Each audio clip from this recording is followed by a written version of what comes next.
All right, for this tutorial, we're going to be taking a look at large rooms. This house and this room in particular had wood beams that were going across, like hash marks, everything.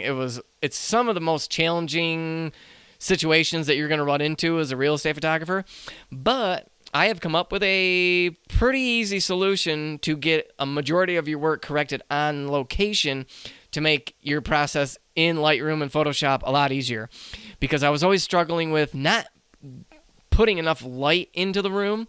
So how I'm running is on my tripod, my camera setup looks like this. And you can see I am now running my Olympus EM1 Mark II. I have now switched back over to the flash bracket, and I'm using the Godox X Pro trigger on top of that, and then my Godox V1 flash on top of that bracket. And then so I can be mobile doing my flash pops with my 8200, along with my shoot-through umbrella that I have used a bracket that I put onto a monopod. So the one tip that I have to share real quick is if you are going to run this setup using a flash bracket, because how I was running it, and I may go back to this method right now, I'm not 100% sure. I'm still testing different things out. But I was using the Godox X1T trigger. Already has a hot shoe on the trigger. But to me, I felt like I was piling that hot shoe up a little bit too much, and it was getting a little top heavy. So if I were to bump it, you could ruin your hot shoe, and then you're out of luck. You got to get a new camera or send your camera in to get fixed or whatever. But so if you do end up going with this Godox X Pro trigger, one setting in this trigger that you should look into is going into your menu, and then you're going to take the little wheel, the little dial, and scroll down until you find the distance. And by default, it's set from 1 to 100 meters, meaning it won't fire a flash unless it's farther than 1 meter away. So just switch it to 0 to 30 meters, and you'll be good to go. Because the issue that I was having is when this was on my camera, this was on the hot shoe, and then I had my flash on top of it. It was closer than 1 meter, and I couldn't get the flash on top of the camera to be firing along with my other flash. So thank you to a subscriber who pointed that out to me. If you have any tips, tricks, or anything, please leave a comment. I love going to these tutorials and reading the comments. Sometimes you learn a lot more from the comments. But with that being said, let me take you into Lightroom right now and show you exactly how I lit this really large room. All right, so as you can see here, this was a pretty large room. You got those wood beams on the ceiling, and we have a lot of natural daylight coming in. But again, it's backlit. And we have side windows. Behind me, you can't see this, but there's a big window. Naturally speaking, lit very well from natural light. And you notice I have all the lights off in the room. I highly recommend that. And I'm going to show you why. So I'm going to show you luminosity mode and why I don't feel it works for the situation. But I have another method for that. So this one's already adjusted.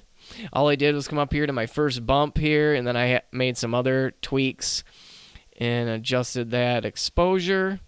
And then all I do is copy, and then I can move to my next image. So right here, let's paste those settings in. And again, the flash shot will be a little different. I'm bringing that exposure up a little more. Now I can copy those settings, because this was the other side of the room that I did my flash pop on. So let's go back to that other one. It'll be easier to see. Let me zoom in. You can see that I have my 8200 on the monopod shooting through that flash bracket with that 3-foot collapsible umbrella that I talk about. This is a tri-fold umbrella. It folds up like 1 foot in length, so you can shove it in most camera bags, which is really helpful. It's like one less thing that you have to carry around. So this is the setup that I'm going to run with now, especially in these large rooms like this. So the only thing I'd say I should have maybe done is turn that, because it looks like I'm shooting this way more than right here, as you can tell. So maybe I could have lit this corner a little bit better, but it'll blend nice. You'll see.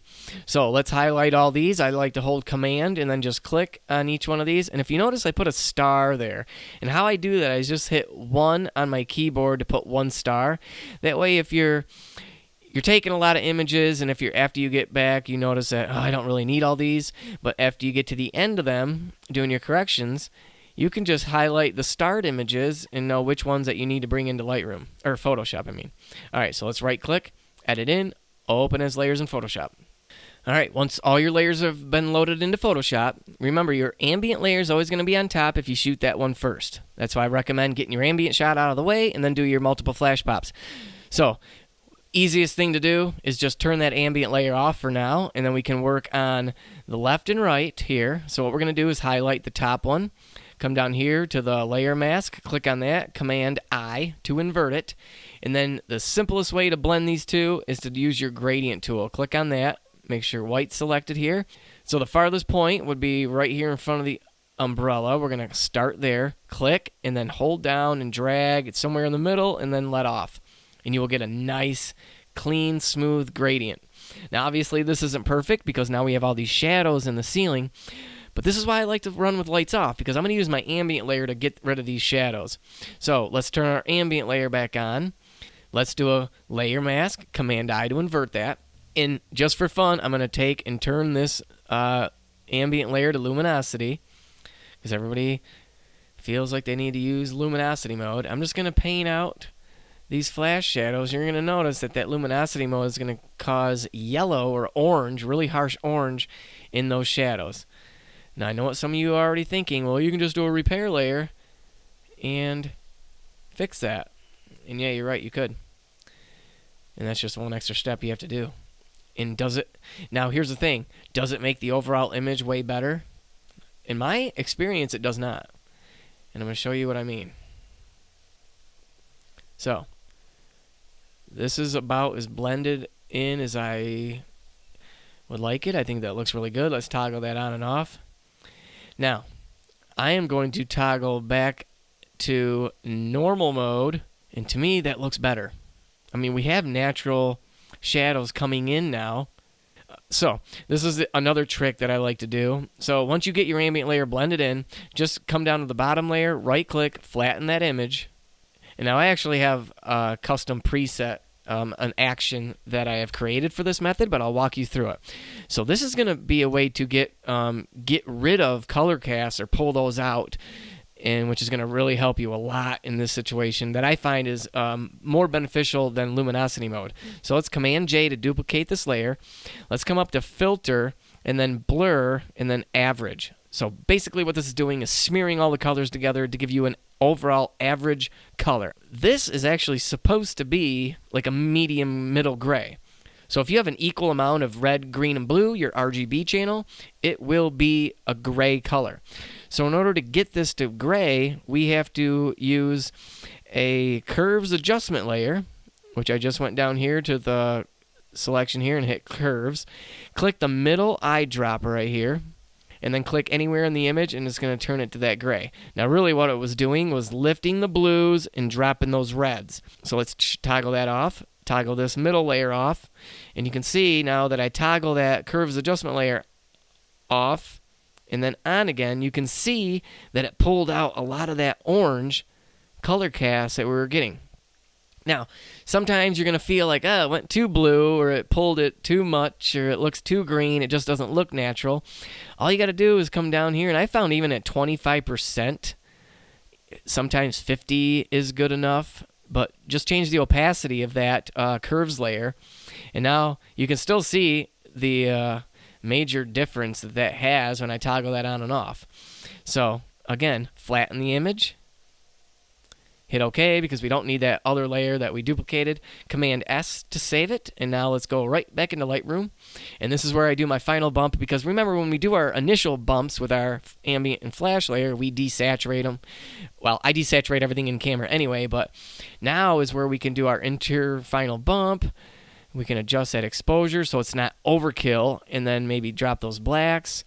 You can play with the vibrance a little bit, but again, if you go too much, it's going to start pulling more color casts out. But I really like to drop those blacks down, maybe get that exposure so it's just the right of center. There you go. There's the final image.